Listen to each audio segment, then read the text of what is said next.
आत्मीय भाइयों एवं बहनों, विज्ञान को शैतान बनने से रोकें। लेखक पंडित श्री राम शर्मा आचार्य। विषय सांस मत लो, इस हवा में जहर है। आपको पढ़कर सुना रहे थे। इसी क्रम में पृष्ठ 41 से पढ़कर सुनाते हैं। स्वास्थ्य विशेषज्ञों की सामयिक चेतावनी। रोम की राष्ट्रीय अनुसंधान समिति के अनुसंधान निर्देशक श्री रॉबर्टो पेशनो ने स्वास्थ्य संरक्षण समस्याओं पर आयोजित एक सम्मेलन में the effects of industrialization on the environment विषय पर एक निबंध पढ़ा। इसमें उन्होंने जलवायु प्रदूषण से उत्पन्न समस्याओं से आक्रांत यूरोप की दयनीय दुर्दशा का चित्र खींचा। उन्होंने कहा, औद्योगिकरण की घुड़दौड़ में लोग यह भूल गए हैं कि उसके साथ जो खतरे जुड़े हैं उनका भी ध्यान रखें। संपत्ति उपार्जन की इच्छा इतनी अनियंत्रित नहीं होनी चाहिए कि उसके बदले व्यापक जीवन संकट का खतरा मोल लिया जाए। अमेरिका की सार्वजनिक स्वास्थ्य सेवा तथा राष्ट्रीय कैंसर संस्था ने औद्योगिक नगरों के वायुमंडल का विश्लेषण करके पता लगाया है कि उसमें पायरीन जैसे इस प्रकार के तत्वों की भरमार है। वह मनुष्यों और जानवरों में कैंसर उत्पन्न करते हैं। गत 20 वर्षों में फेफड़ों के कैंसर की 400% वृद्धि हुई। डॉक्टरों का कहना है कि मोटर गाड़ियों तथा कारखानों की चिमनियों से निकलने वाला धुआं इसका प्रमुख कारण है। अमेरिका की वायु प्रदूषण संस्था ने पता लगाया कि उस देश के कारखाने हर रोज 1 लाख टन प्राणघातक सल्फर डाइऑक्साइड गैस उगलते हैं।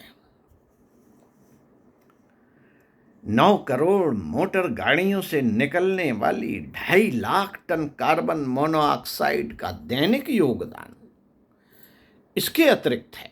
मोटरों के धुएं में टेट्राइथाइलाइड मिला होता है। टेट्राइथाइलाइड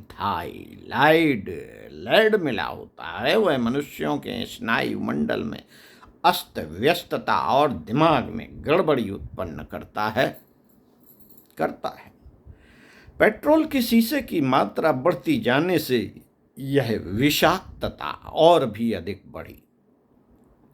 परीक्षणों से पता चला है कि मोटरों के धुएं का प्रभाव शराब से भी अधिक घातक होता है। इस दुष्प्रभाव को इंग्लैंड के स्वास्थ्य संबंधी आंकड़े देखकर सहज ही समझा जा सकता है। 24 नवंबर सन 1967 को लंदन से प्रसारित मानसिक स्वास्थ्य अनुसंधान निधि की वार्षिक रिपोर्ट में बताया गया है कि इंग्लैंड में मानसिक रोग से पीड़ित व्यक्तियों की संख्या तेजी से बढ़ रही है। इस समय मति विभ्रम नामक मानसिक रोग से पीड़ित व्यक्तियों की संख्या 60,000 के लगभग है। इनमें से अधिकांश ड्राइवर और घने धुएं वाले क्षेत्र के ही लोग हैं। इसी प्रकार 1906 में धुएं से फेफड़े के कैंसर के कुल 100 रोगी लंदन में थे। इसके 60 वर्ष बाद 1966 में उस अनुपात से 12,000 की संख्या होनी चाहिए, जबकि पाई गई 27,000। अब यह वृद्धि और भी अधिक है।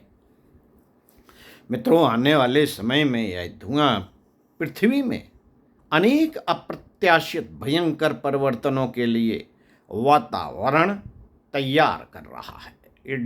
इटली का पदुआ नगर कलह की दृष्टि से सारे संसार में प्रसिद्ध है।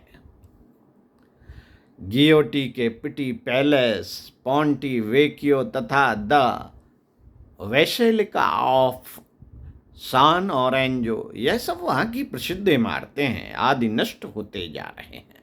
वैज्ञानिक सर्वेक्षण बताते हैं यह सब वायु की अशुद्धि के कारण है इन ऐतिहासिक स्थानों के रख रखाव में काफी धन और परिश्रम खर्च होता है।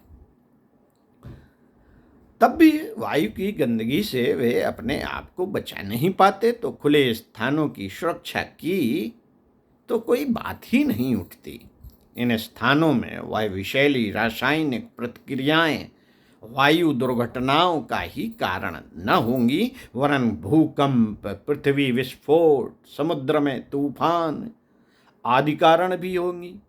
नई संतान पर उसका असर गर्भ से ही होगा।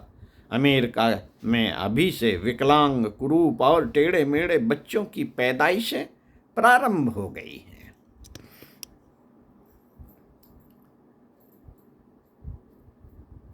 कुछ दिनों में प्रदूषण, त्रिशिरा, मारी जैसी टेढ़ी मेढ़ी, कूड़ी काबड़ी भयंकर संतानें उत्पन्न होंगी, तो कुछ आश्चर्य की बात नहीं। वायु की अशुद्धि से मनुष्य जीवन का अंत बहुत निकट दिखाई देने लगा है। उससे कैसे बचा जाए, अब इस प्रश्न को उपेक्षित नहीं किया जा सकता। कारखानों और वाहनों में कितना ईंधन इन दिनों जलाया जा रहा है, और उससे जितनी अतिरिक्त गर्मी उत्पन्न हो रही है, उसका संकट कम करके नहीं आका जाना चाहिए।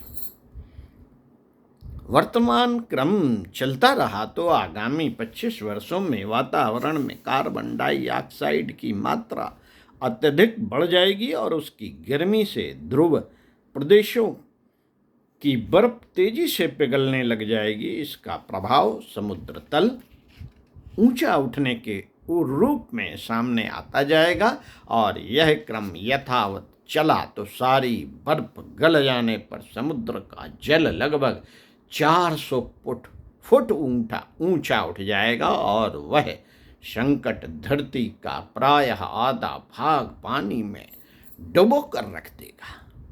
वह आज के क्रम से बढ़ती हुई समुद्री संकट को 25 वर्ष बाद ही उत्पन्न करना प्रारंभ कर देगा, और 400 वर्षों में वह संकट उत्पन्न हो जाएगा, जिसके कारण आज के वैज्ञानिक उत्साह को मानवीय विनाश के लिए उदय हुआ अभिशाप ही माना जाने लगेगा। शहरों में सड़कों पर दौड़ने वाले द्रुतगामी वाहन, बिजली का प्रयोग, थोड़ी जगह में अधिक मात्रा में जलने वाली आग, घिचपिच श्वास तथा शरीरों की गर्मी, कल कारखाने आदि कारणों से तापमान ग्रामीण क्षेत्र की अपेक्षा कहीं अधिक बढ़ा रहता है।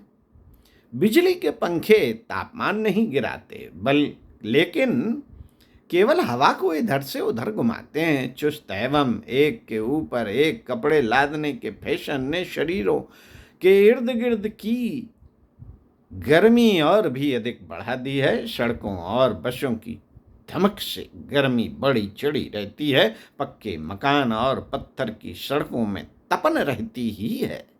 इस बढ़े हुए तापमान में शहरों के निवासी अपनी स्वाभाविक शारीरिक क्षमता को गंवाते चले जा रहे हैं।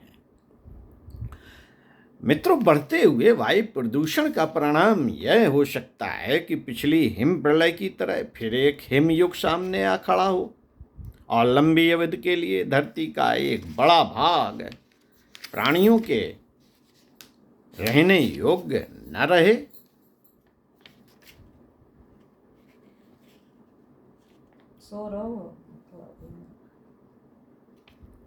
उस पर प्रचंड शीत की सत्ता स्थापित हुई दिखने लगे।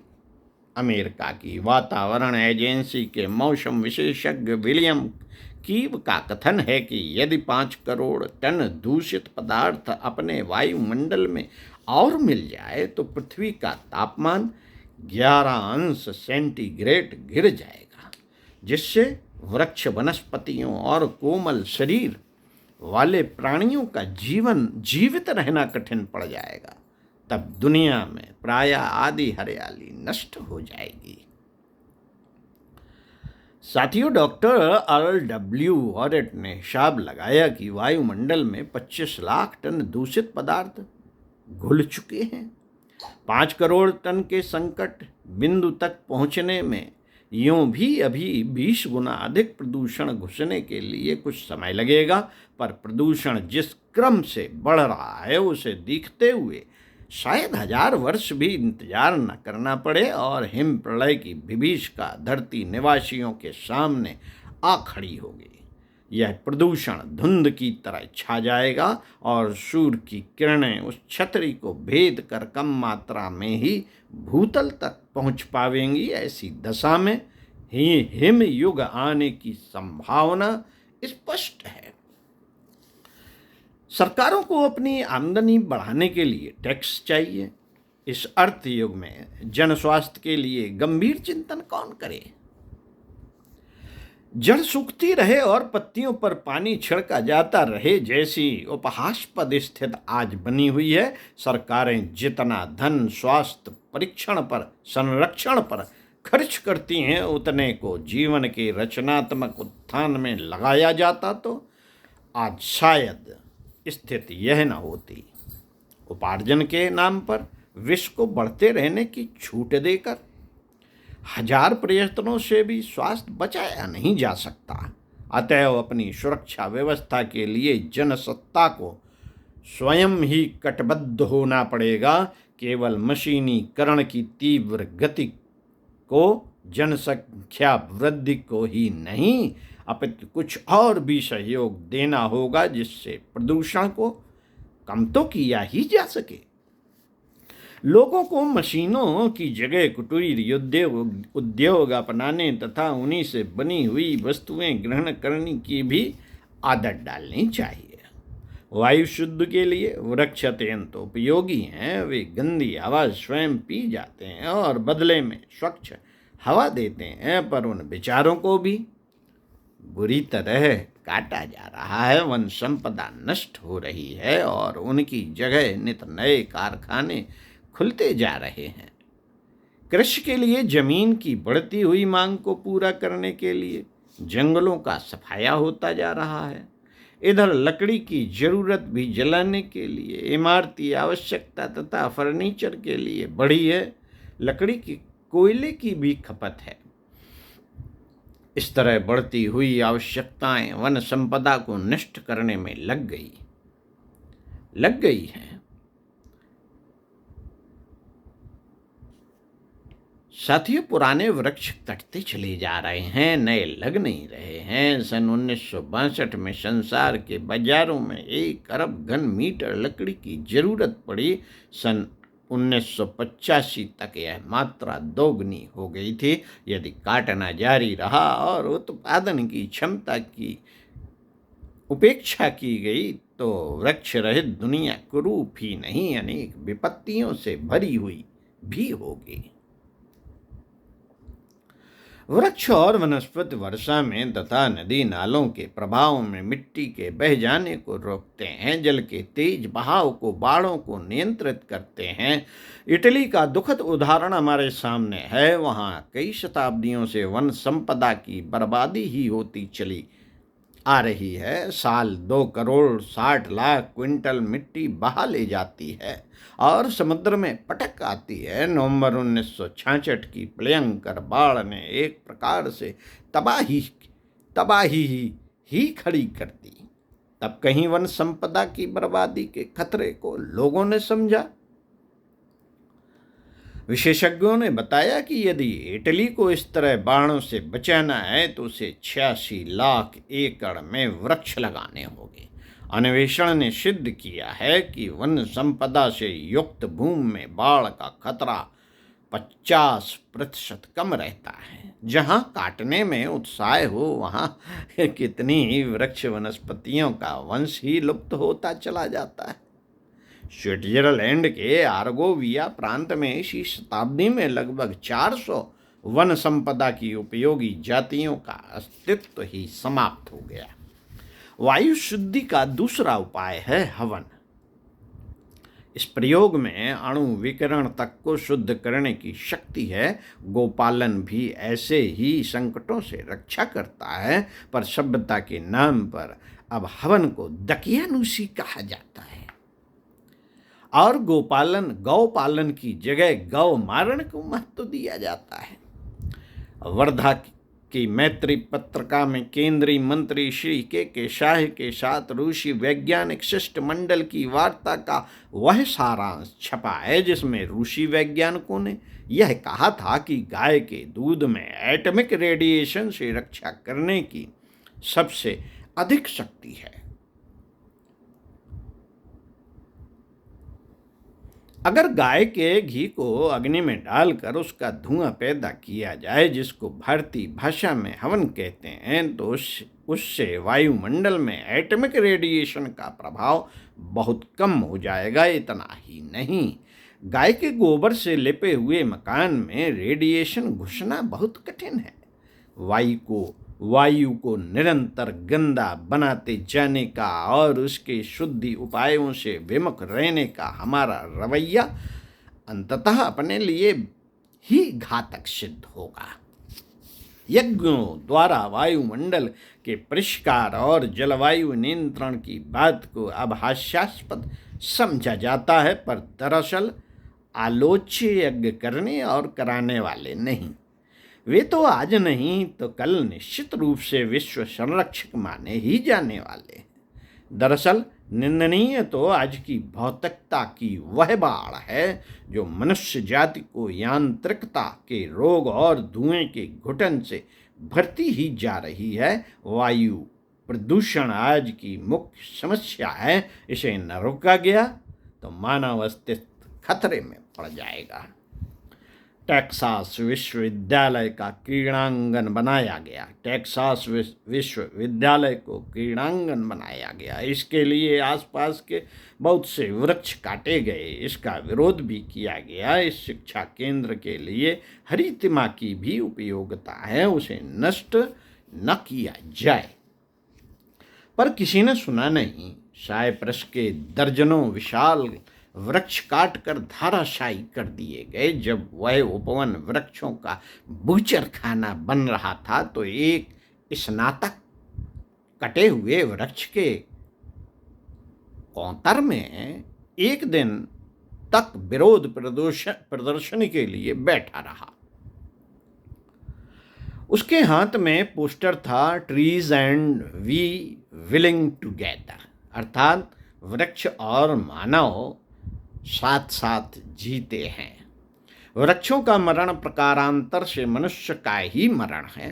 इस बात को ध्यान में रखते हुए वृक्षों की संख्या तेजी से बढ़ाई जानी चाहिए। अपने घरों के आसपास तथा जहां भी उपयुक्त स्थान मिले, इसे इस युग का सर्वोपरि पुण्य मानकर वृक्षारोपण करने और दूसरों को भी इन तथ्यों की जानकारी देने का श्रेयस्कर परंपरा डालनी चाहिए। पंडित श्री राम शर्मा आचार्य। ओम शांति। इसी पुस्तक से आगे अगले वीडियो में पढ़कर सुनाएंगे। खबरदार, इस पानी को पीना मत, खतरा है। ओम शांति।